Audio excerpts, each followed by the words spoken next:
Good evening. Welcome to Defacto Review, a weekly in-depth analysis into the news and current affairs here in Mongolia with our commentator and economist, Jargal Defacto. Good evening. And I'm Alan Tumurtov for MNB World. You can join in the conversation on Twitter with the hashtag Jargal_Defacto. And you can watch us live on MNB World on Facebook. Today on our program, dropped by 1.2% in 2018 compared to 2016. Is that a significant drop?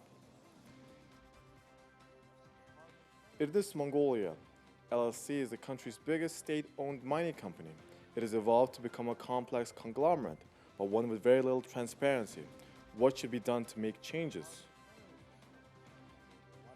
In Mongolia, NGOs get very little state funding. Should they receive more? On to our first story. The National Statistical Office in Mongol, in collaboration with the World Bank, presented the 2018 National Poverty Alleviation Report on Friday, which measures the poverty level nationwide. The survey conducted every 2 years. Detailed report will be produced this fall. And so, has the government done enough to curb poverty in Mongolia? Now let's talk first about the level of poverty. Okay. And first of all, I think important to say about how it is calculated. Poverty in any country is being measured by World Bank. They have certain methodology. And in Mongolia this time they made it like before, poverty level with the cooperation with the National Statistics Office, and they have measured daily consumption of necessary calories per person, 2,100 calories per person living in cities. Consumption, you mean, right? Yeah, 24 minimum calorie consumption of food.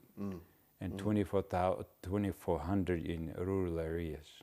Assumption is they work hard, need more energy.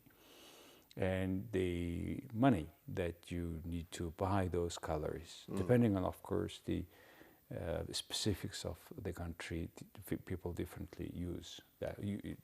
Through different food, you consume that energy. In Mongolia, it turned out 166 and 5,000 tugriks per person per month, which was 146 or 20,000 less 2 years ago. And it's estimated by the income of the household, but per person, right?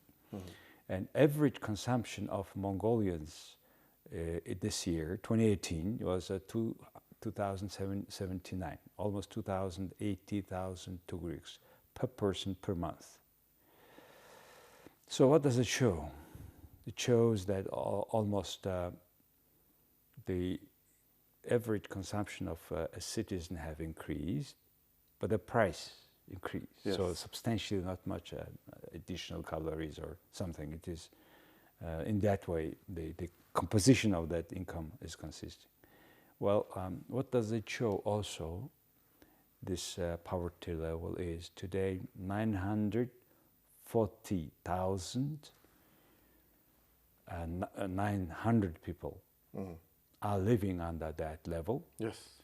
Which is about very approximately $2 per capita every day. And it is just 1.2 percentage point less than 2 years ago. Yes. Which 2 years ago was 28.6, now 28.4. Is it substantial? Not much.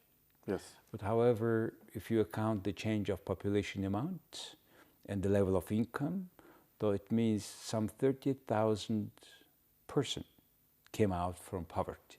That's better news. No, not substantial. Not substantial.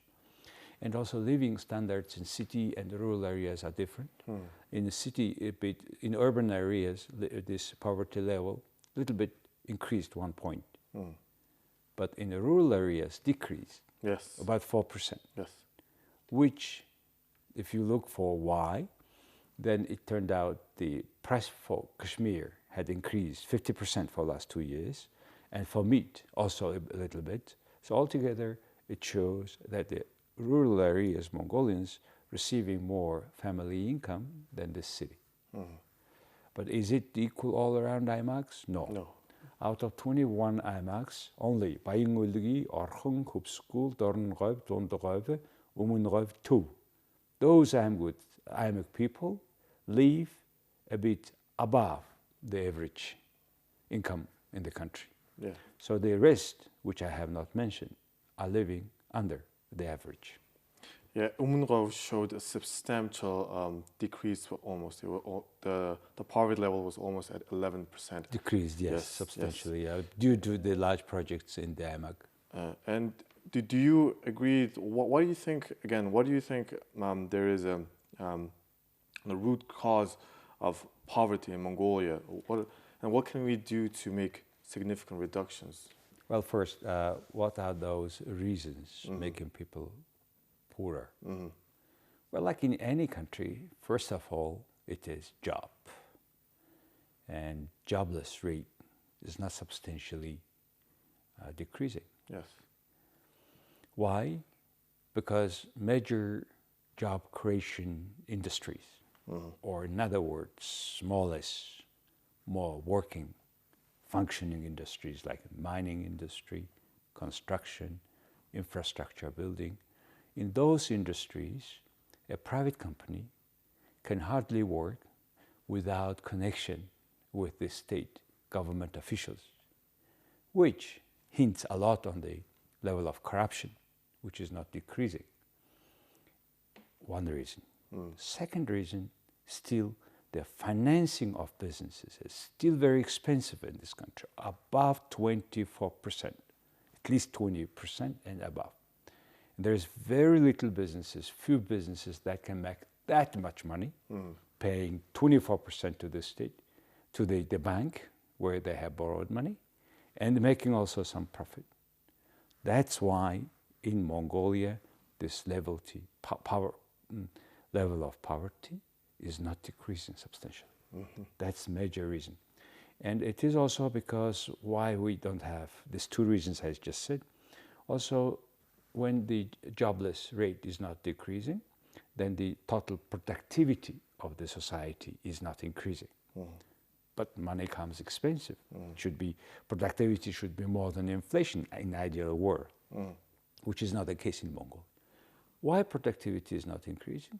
Because there is not enough competition in private sector. How you can compete with the businesses that is close to decision making in the industry? That's very unfortunate, the truth. You also mentioned about how, again, the poverty level in Ulaanbaatar increased and it dropped in the rural areas. Would that be a good incentive for people to move back to the countryside now? Not to that level. Just the statistics, remember? Yes. Statistics show, one should be very careful with statistics. It's too generalization always, okay? So it is generalization among all populations, so be careful. It should be a substantial change in order to move people to countryside. But however, the trend is to that direction, which is good. One. Secondly, what we can do. Well, first of all, government should decrease their involvement in the economy. Today in this country, government is fixing prices, which they are not supposed to do. Wrong fixed prices give wrong information to market players. They make wrong decisions or wrong planning. Second, unfortunately in Mongolia, the government had increasing the amount of state-owned enterprises. Almost all of them are functioning with the loss. And they are not privatizing, for example, Mongolian Airlines, railways, as they have been promising always before during elections.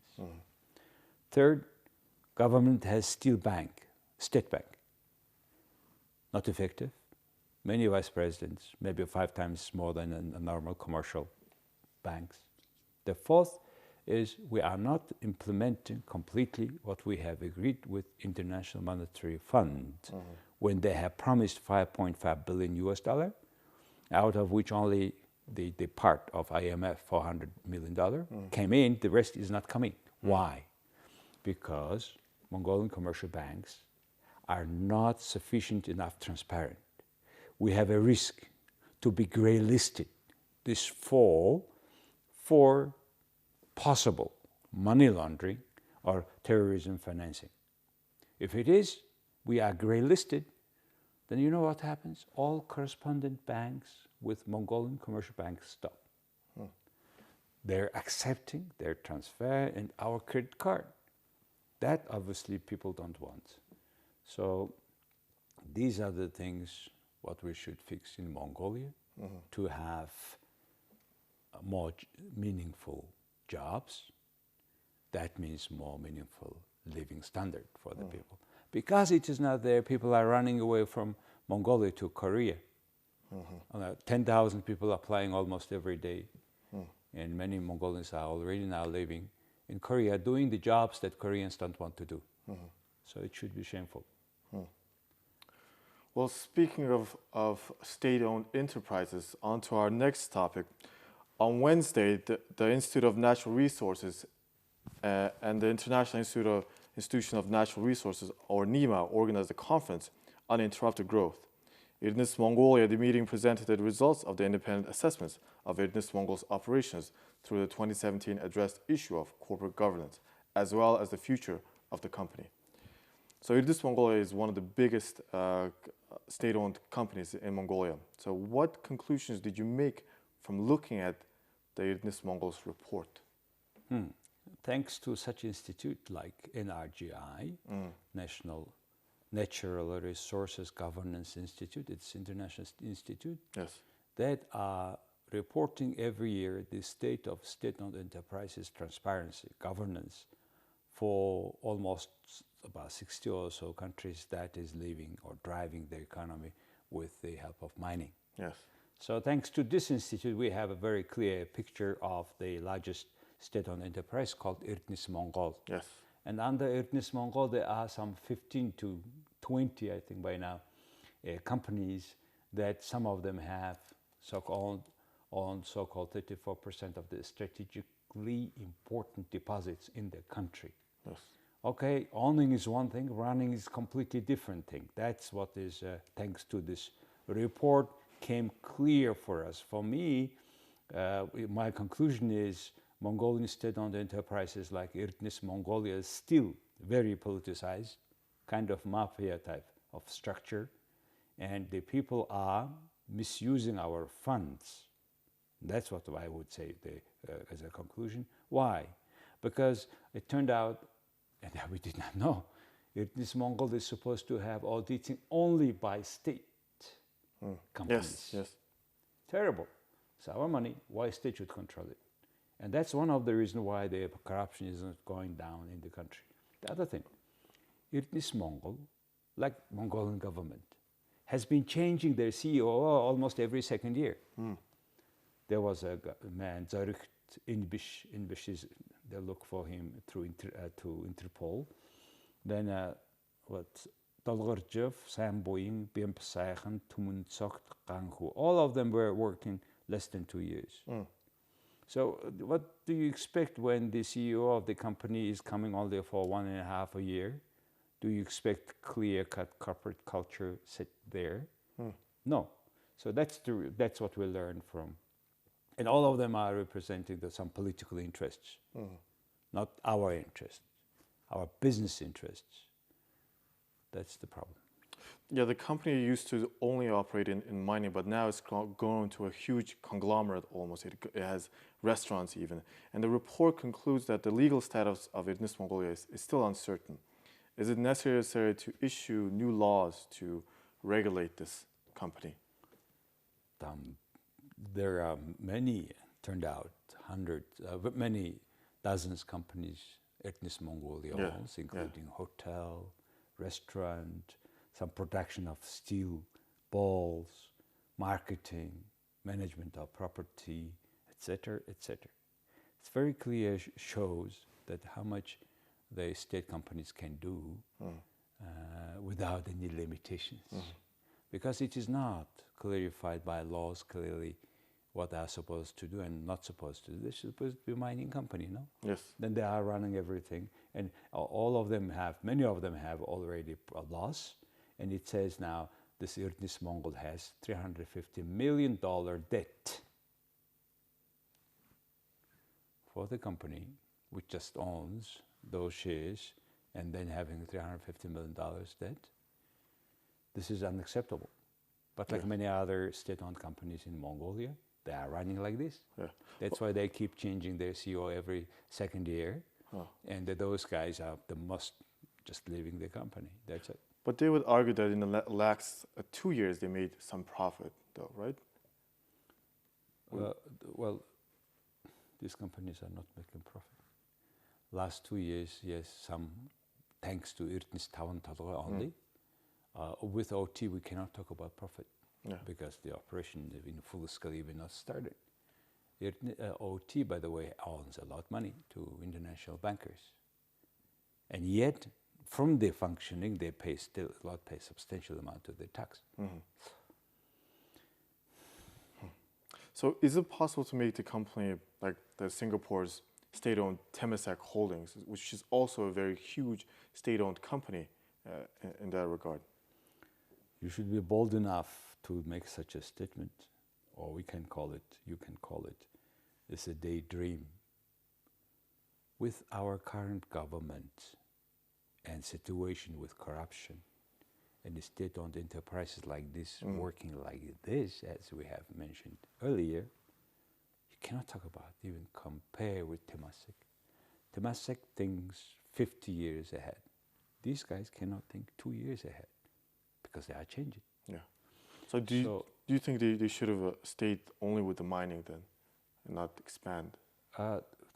Even they cannot deal with the mining, how they can extend? I mean, how we can allow them to extend?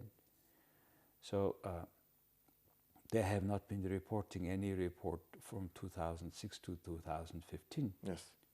And only for the last 2 years, they have a relatively small $8 million or so income, profit. It's for this such a huge conglomerate, $8 million is a peanut. Yes. One.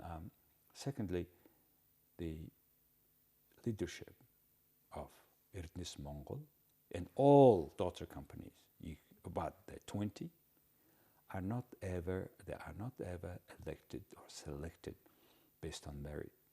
They were always picked up by different criteria, unfortunately. And that's why they are replaced too in 1.5 year on the average. And plus, according to this report, there are many activities that are regarded at the secret level. Yes. Which is crazy, isn't it? What the secret is? This is our public money and this public company, and they should be all open. So that's one of the way how corruption is rampant in this country, under the name of a state secret. They are keeping a lot of data out of the eyes of journalists, people who can properly represent what does that mean to the state. Under this name, like criminals, crimes are staying not disclosed. And it's good for the government to use this kind of a law. And at the end, our money is crying here. We are becoming more debt country. And when we start to pay, cannot no have money. With IMF comes to help, not following that what they have agreed. So it's not so good conditions. So in your conclusion, what needs to be done about Erdenes Mongol then? We should combat corruption, stop it. And those who are corrupt officials, in particular around these companies, and Ulaanbaatar city, they should have responsibility. You know, I don't expect them to have responsibility to go to prison, but who cares? Let them pay back our property, Ulaanbaatar city. Let them pay back they all became billionaire. Saakashvili made a measure. He said, all corrupt guys he collected, he said, you should pay back this, you should pay back this, you should do this. If you don't pay by that time, we not only confiscate what we have lost to you, but we will arrest you and put you into the prison. What happened? They get back the money. And Saakashvili made wonderful offices for public. He had changed completely the image of police in Georgia. That's what we expect. And I'm not sure if the current guys can do that or not. Well, on that note, let's move on to our third topic. Recently, a draft bill on the non-profit legal entities was drafted by the Ministry of Justice and Interior Affairs in order to revise a law on the non-governmental organizations ratified in 1997. The Democracy in Education Center is organizing a series of stakeholders meeting this month with the aim to include voices of civil society organizations to the proposed legislation. So, what are the specifics on the bill on this non-profit legal entities draft law? First law about non-state companies, organizations were made in 1997, as you said. 6 times since that some amendments were made. But now, after about 22 years, they want to make the new law under the non-profit organizations. They want to include and regulate and change here and there. But the question is how and why. The argument is we must change the law because first, a lot of political activities are made by the non-political organizations, non-state organizations, non-government organizations, also a lot of religious activities going on also under this name. Third, they are financed from abroad. Well, let's go one by one. Today, there are about 20,000 NGO, as we say in Mongolia, registered, but out of which 8,500 are of them only active. And if they are religious and non-political, then we should go one by one. For example, why Mongolian political parties have on wings, they call it, youth wing, woman wing, whatever so. Yeah, elderly wing. They do senior members. Yes. But what they do is political activity. And yet they go under the non-political, non-government organization NGOs, status. yes. Why? Because out of all NGOs in the world, only political parties are institutions that can take upon democratic elections the state power, right? So those related to this political party are all political structures. So this is separate regulations, okay? Second, religious. Okay, in Mongolia, everybody has a full right to believe in any religion. And it can be coordinated separately. So today's current issue of non-political organizations, in particular the financing issue. In our 2 neighbor countries, under that reason they stopped all NGOs, finance abroad. But look, nobody is financing from Mongolia inside. They have started financing, 2% from the state, 20% from Mongolians, only 70% by foreign, majority of 70%, financed by foreign organizations, which includes international, a lot of organizations, development institutions, World Bank, ADB including. Yes. Their mandate is to work also with the civic society. Yes. So under that name, they want to cut all financing. That will bring to the death all NGOs existing in the country. Yeah. Well, in a lot of other countries, the government actually funds NGOs, and exactly. But our state doesn't. Would the state funding NGOs would help Mongolian NGOs and not make them look as though they were foreign agents? Well, Mongolian government they need research, they need true picture of any industry, opinion of people, related professionals, when they make major decisions or they adopt new law. All should be based on evidence-based policy, research. For that purpose, if government finance some NGOs or professional unions, that is good for everybody. In that sense, it's okay. Otherwise, it gives certain money, and now they are saying that you don't do it or you do it. They are sitting on the board because we are paying. It is not the way we want. So what are the risks associated with the new draft law for NGOs then? Yep. According to the speech by a representative of the Ministry of Justice, Internal Affairs, how we call it, a person said that now we will have a new type of NGOs, non-profit organizations. We will make clear differentiations between them. Even more than that, they will create a fund that supports civic society organizations. Okay, then who will run that fund, manage the fund? Who can be a member of that fund board, for example, out of this 8,500 people? It's not clear. And it is not that easy to run, again, just by, say, 12 NGO representatives, whole fund for 8,500 NGOs. In particular, if the stake is big, money is big from the government, like any other government-run budget, it could be more corrupt too. So, but however, they try to help, but that should be very carefully designed and implemented. Well, then, if the civil society fund is established, how can it basically work independently? Can it work independently? Yes, if it is run independently by the state. If it is a kind of self-regulatory system, everything is completely transparent, and there is a very clear principle, rules, who can be on the board, who cannot, what are the minimum conditions, and also all NGOs' financial report should be transparent as well, so that the government never says that this is financed by terrorists or whatever organizations, other organizations which have ill aim. However, all these issues can be addressed through the registration laws of Mongolia, not NGO laws changing.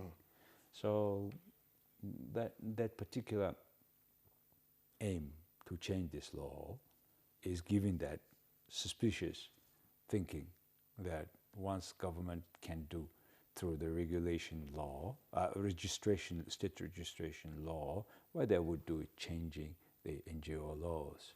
So that's the dilemma, that's the questions staying in front of NGOs, according to a week before NGOs gatherings and discussions on the new draft law, which is not yet discussed, but down the road it may come to the parliament. So by that time, that people know what we are talking about. That's the whole thing what now we are discussing and talking now.